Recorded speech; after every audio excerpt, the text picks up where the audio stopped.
not be bullied by that.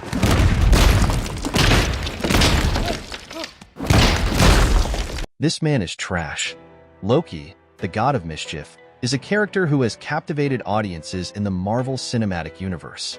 With his sharp wit and charming persona, it's easy to see why many fans find him appealing. However, when you peel back the layers, it becomes clear that Loki's journey is one that should not evoke sympathy. Instead, what we see is a deeply insecure individual who often chooses destruction over growth and manipulation over genuine connection. At the heart of Loki's character are the infamous daddy issues.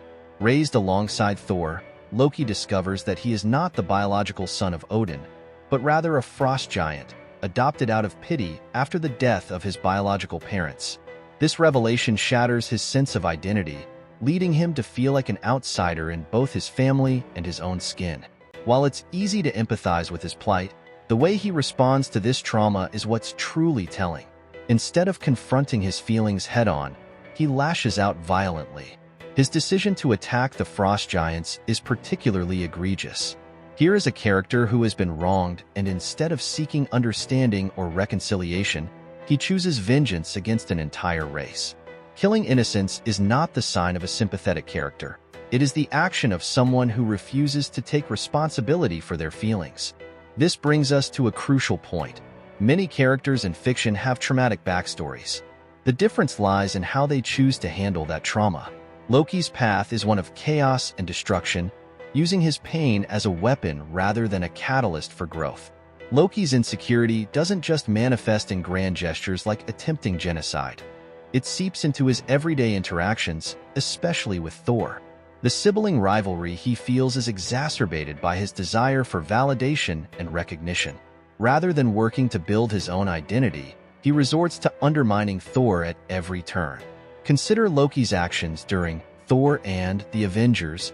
Instead of confronting Thor directly, he schemes and plots, demonstrating a level of pettiness that feels more like playground antics than the actions of a god. His constant need to one-up Thor is indicative of a deeply ingrained inferiority complex. Loki's motivations often revolve around a desperate need to prove himself, whether it's by claiming the throne of Asgard or attempting to conquer Earth. Each of these actions can be traced back to his feelings of inadequacy. Rather than fostering healthy relationships or channeling his talents into something constructive, he opts for sabotage and deceit.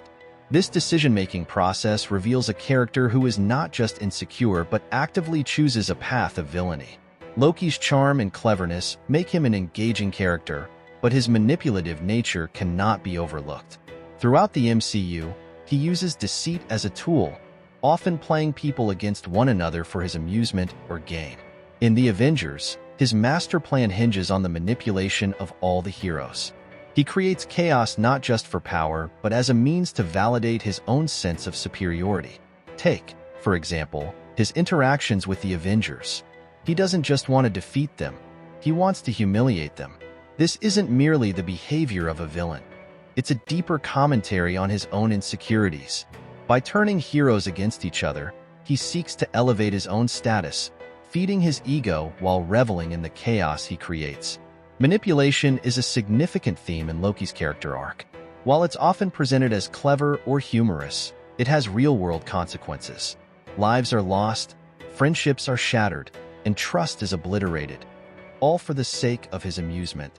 This behavior is particularly troublesome because it exemplifies a willingness to harm others for personal satisfaction, which is not a trait we should sympathize with. One of the more irritating traits of Loki is his persistent victim complex. He frequently positions himself as the misunderstood villain, claiming that his actions are justified due to past grievances. While it's true that he's faced rejection and betrayal, he consistently fails to take responsibility for his own actions. Loki's tendency to blame others, especially Thor and Odin, for his misfortunes only serves to highlight his lack of accountability. Instead of seeking to change his situation, he wallows in self-pity and uses it to justify his malicious behavior. This refusal to accept personal responsibility is a significant roadblock to any form of genuine character growth. Moreover, Loki's narrative is often built on the idea that he is misunderstood, yet he seldom makes an effort to communicate or reach out. Instead, he resorts to manipulation and deceit, making it difficult for others to sympathize with him. It's hard to feel sorry for someone who continuously chooses a path of destruction while blaming everyone else for their problems. In the series Loki, there's a concerted effort to explore his character in a new light. The series provides opportunities for growth and introspection, presenting moments where Loki confronts his past and grapples with his identity.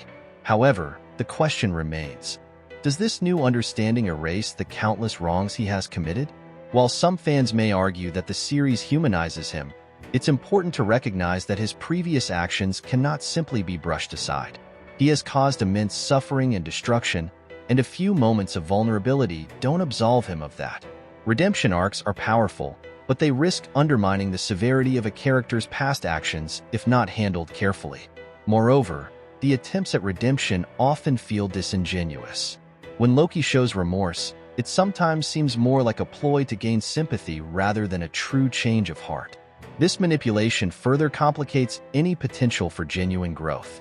It raises the question: is Loki really changing, or is he just trying to play a new game?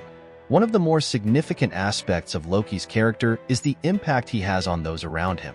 His actions have severe consequences, often resulting in heartbreak, betrayal, and loss. For example, his relationship with Thor is deeply strained due to Loki's choices. The brothers could have been allies, but Loki's decisions often push them further apart. Additionally, Loki's manipulative tactics can have lasting effects on those he deceives. Characters like Sif and the Warriors 3 face betrayal, leading to mistrust and a rift in their friendships. The emotional fallout from Loki's actions creates a ripple effect, affecting not just the immediate victims but also their relationships with others. When a character's actions lead to pain and suffering for others, it becomes increasingly difficult to view them as sympathetic. Sympathy often arises from understanding and shared experiences, but Loki's choices create a chasm that is hard to bridge. Instead of fostering connections, he alienates himself, making it challenging for the audience to empathize with him. In conclusion, while Loki may be entertaining, lovable, and even tragic, he is not a sympathetic character. His actions, rooted in insecurity and a thirst for power, lead to chaos and destruction. Instead of seeking redemption, he indulges in petty vengeance and manipulation, choosing to inflict pain on others rather than address his issues head-on. The complexities of Loki's character can be intriguing, but they do not absolve him of his wrongdoing. His story is compelling, but let's not confuse charm and wit with moral integrity. Ultimately, we should appreciate Loki for what he is: a flawed character whose choices serve as a cautionary tale about the dangers of insecurity and resentment.